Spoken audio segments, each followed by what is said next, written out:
김정은 북한 국무위원장이 딸 김주애와 금수산 태양궁전을 참배하며 김주애 존재감을 부각하려는 의도라는 해석이 나오고 있습니다. 또 5일에 한중 정상회담이 예정되며 한반도 문제 논의 가능성에도 관심이 모아지고 있는데요.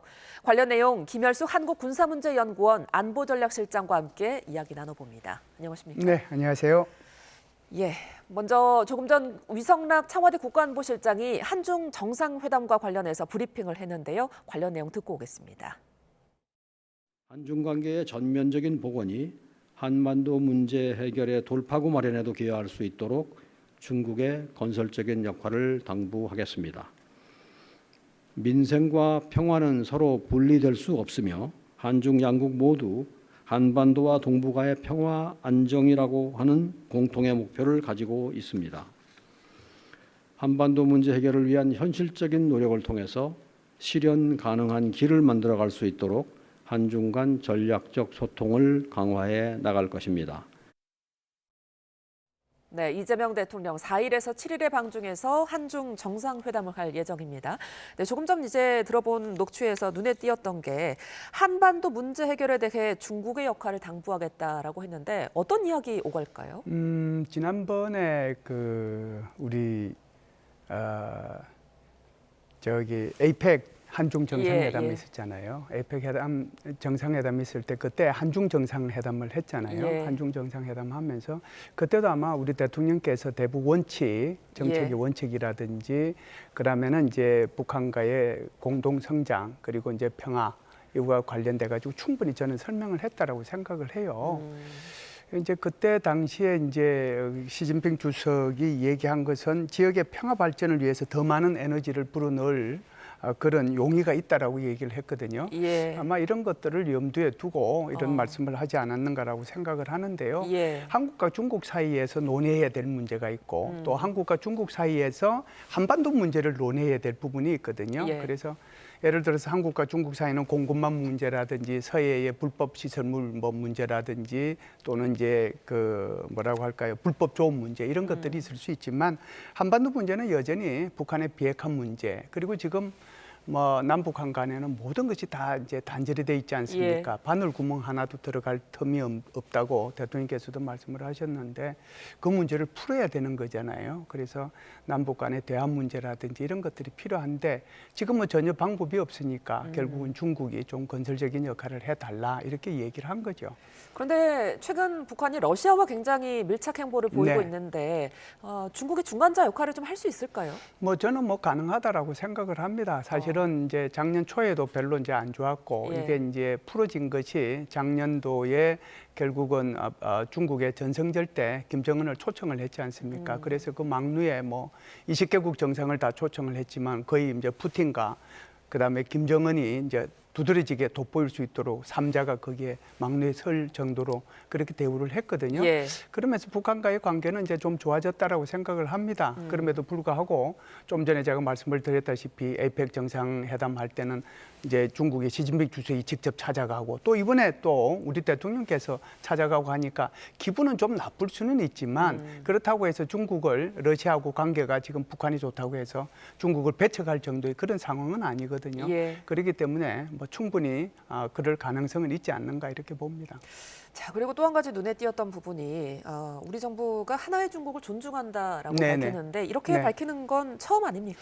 아닙니다. 이것은요. 1992년도 8월 달에 한중이 수교를 했지 않습니까? 그 수교를 했을 때 공동성명이 나오는데요. 그 공동성명 핵심이 이렇습니다.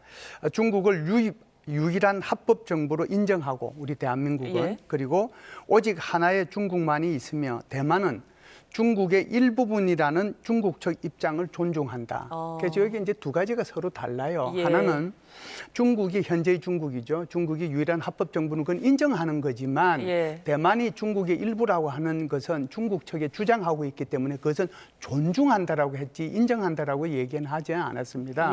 그래서 사실상 유일한 합법 정부는 인정한 거고 그리고 중국 측 입장을 존중하는 거고 이것은 두 개를 별개로 이제 해야 되는데 그래서 이제 이번에 위성락 실장도 하나의 중국을 존중한다라고 이렇게 표현을 한 거죠. 인정한다라는 표현을 안 썼는데 그게 아주 미묘한 것 같지만 거기 뉘앙스에는 굉장히 큰 차이가 있죠. 이 하나의 중국 부분에 대해서 이제 중국이 압박해온 의제인 만큼 네. 어떻게 보면은 정상회담 전에 대화의 실마리가 좀 잘 풀렸다고 해석해도 되겠습니까? 그렇게 봐야 되겠죠. 예. 왜 그러냐면은 이제 이게 정상회담을 하려면은 그 전에 이제 실무회담도 하고 외교부 장관끼리 뭐 또 회담도 하고 해야 되는데 예. 그럴 것까지는 없었기 때문에 이번에는 서로 전화만 통했거든요. 우리 외교부 장관하고 왕이 외교부 장관하고 전화를 통했는데 예. 전화 통하면서도 아마 계속 이런 얘기가 있었던 것 같아요. 그래서 아마 이제 이번에 나가기 전에 일단 위성나간부 실장을 통해서 중국의 입장을 존중한다는 그런 표현을 먼저 함으로써 뭐 실마리를 좀 풀지 않았는가 이런 생각을 합니다. 죄송합니다 예. 이거. 그렇다면은 이번 정상회담을 계기로 남북관계 해법을 좀 찾을 수 있을까요? 예, 이제 지금 현재는 뭐 북한과의 뭐 어떤 텀이 하나도 없으니까 결국은 이제 다른 데 부탁을 하는 수밖에 없는 거잖아요. 그래서 지금 미국과의 관계는 미국하고 북한하고의 관계는 지금 뭐 서로가 대화를 할 수 있는 상황이 아니란 말이죠. 그래서 예. 그때는 결국은 이제 미국과 중국의 정상회담이 4월 달에 계획이 돼 있으니까 그때까지는 이제 계속 가야 되는데 우리로 봐서는 한시가 급한 거죠. 그러다 보니까 이번 정상회담을 계기로 해서 시진핑 주석한테 요청을 하는 거고 시진핑 주석도 작년도에 에이펙 정상회담을 통해서 분명히 우리한테 얘기를 했습니다. 그래서 자기가 이렇게 평화와 안정을 위해서 이렇게 긍정적인 에너지를 불러넣을 그런 용의가 있다라고 얘기를 했기 때문에 그것을 우리는 다시 촉구할 수 있는 거거든요. 그러면은 뭐 좀 기회고 또 생길 수 있지 않겠는가? 그러면은 그것이 이제 4월 달 뭐라고 할까요? 북한하고 미국하고의 정상회담 가능성도 있기 때문에 예. 그 전에 우리하고 먼저 대화의 가능성도 열릴 수 있는 거죠. 예, 정상회담에서 좀 의미 있는 결과가 나오길 기대해 보겠고요. 이번에는 북한 소식 좀 더 짚어보겠습니다. 김정은 북한 국무위원장의 딸 주애가 지금 금수산 태양궁전 참배에 참석을 했습니다. 여기가 북한에서 굉장히 의미가 있는 곳이라고요. 예, 이것은 뭐 어떻게 보면은 정치적 성지이자 종교적 성지다 이렇게 얘기를 하거든요. 예. 정치적 성지라고 하는 것은 여기에 이제 김일성, 김정일이 시신이 안치돼 있지 않습니까? 예. 그래서 정통성을 성계한다는 그런 차원에서 보면은 정치적인 성지고요.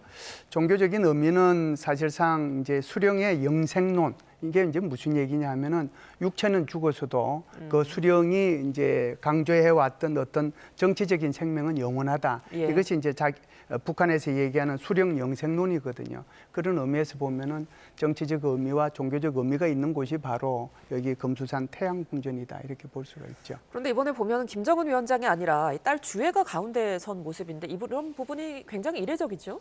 사실상 뭐 우리도 그러긴 하죠. 뭐 예. 예를 들어서 YTN 사장님하고 같이 행사하면 아무래도 이제 사장님이 중앙에 예. 서잖아요. 그리고 이제 간부들이 옆에 서시고 직원들 뒤에 서고 하는 건데.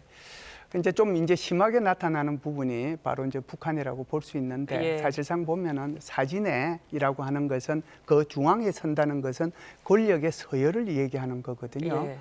그래서 이제 이번 같은 경우에는 오히려 김주애를 중앙에 세우고 우리가 이제 바라보는 입장에서 보면은 김주애 오른쪽 왼쪽에 각각 아버지와 어머니가 섰단 말이죠. 예. 그런 것을 보면 차기 정권의 핵심 인물이 확실히 김주애다라고 하는 것을 대내적으로 그리고 대외적으로 그렇게 이제 시각적으로 알려주는 그런 의미가 있지 않는가 이렇게 봐요. 예. 그리고 이 딸 김주애가 김정은 위원장에게 볼뽀뽀를 하는 사진이 지금 화제가 됐는데 이 부분 굉장히 뭐 계산된 연출이겠죠.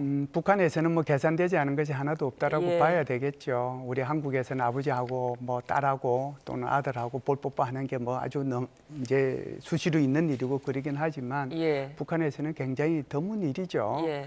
게다가 이제 그 전에는 그 김주애가 아버지보다 사진이 좀 앞에 나오거나 발걸음이 좀 앞에 가거나 또 아버지 이렇게 볼을 쓰다듬는 경우도 있었어요. 그런데 이번에 이제 아버지한테 저렇게 뽀뽀한 것은 처음인 것 같아요. 예. 제가 알고 있기로는. 그래서 저걸 보면 계속해서 이제 북한 주민들한테 이게 확실히 제 4세대 이게 후계자다라고 하는 것을 알려준과 동시에 아버지와 딸과의 그런 친밀한 관계, 예. 그러니까 그런 관계를 이렇게 보여준 게 아닌가 이렇게 저는 생각을 합니다. 이제 9차 당대회가 다음 달로 예상이 되는데 여기에서 주애가 직함을 받을지도 관심입니다. 어떻게 전망하세요?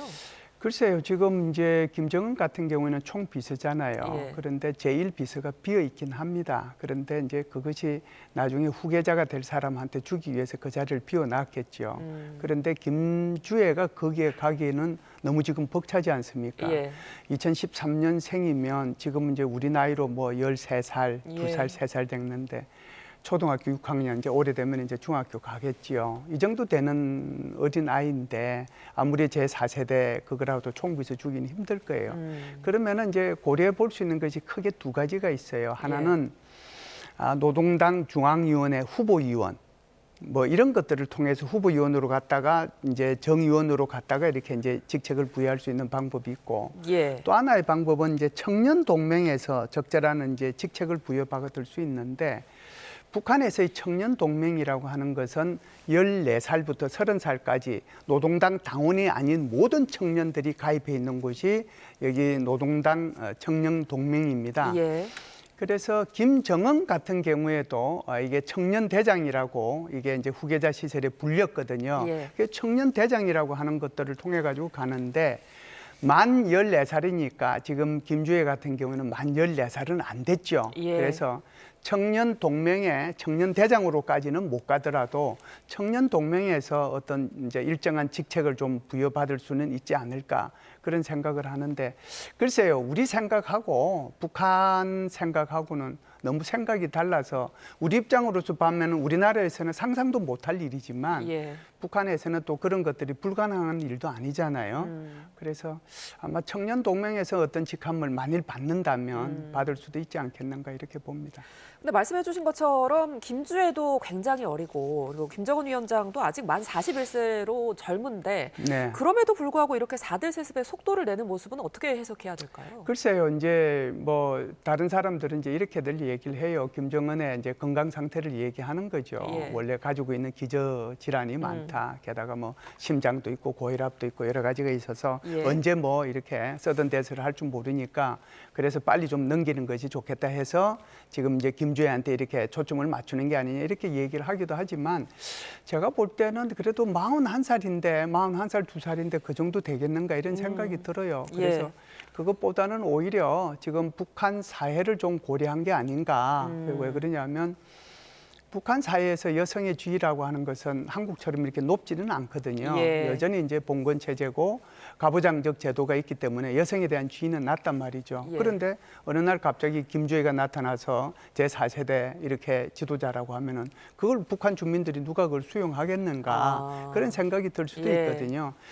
김정은 같은 경우에는 2010년도에 소위 말하는 이제 노동당 그 군사위원회 부위원장 별 4개 받으면서 이제 공식 직함을 부여받고 그리고 나서 1년도 안 돼 가지고 자기 아버지 죽었단 말이죠. 예. 그러니까 세습을 할 시간이 얼마 안 됐잖아요. 그래서 아마 이걸 이제 자기가 3세대 지도자로서 역할을 하기에 굉장히 어려움을 많이 겪은 거죠. 예. 그런데 자기 아버지 김정일로 보면 1974년부터 1994년까지 무려 20년 동안 이렇게 후계자 수업을 했단 말이죠. 예. 물론 이제 1980년부터는 거의 뭐 공동 통치를 했다고 하더라도 그러면은 그렇게 안정적인 그런 이제 후계자로 이렇게 넘겨주는 것이 낫지 않겠는가.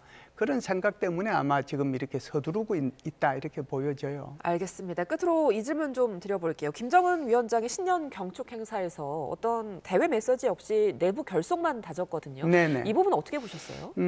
이제 지금 우리 앵커님께서 좀 전에 말씀하셨잖아요. 제9차 노동당 대회가 다음 달에 예. 있다라고 그랬잖아요. 그래서 다음 달에 있을 때는 아마 대내외 이런 문제들을 가지고 얘기를 다 할 겁니다. 아마 미국에 대해서도 한국에 대해서도 얘기를 할 텐데요.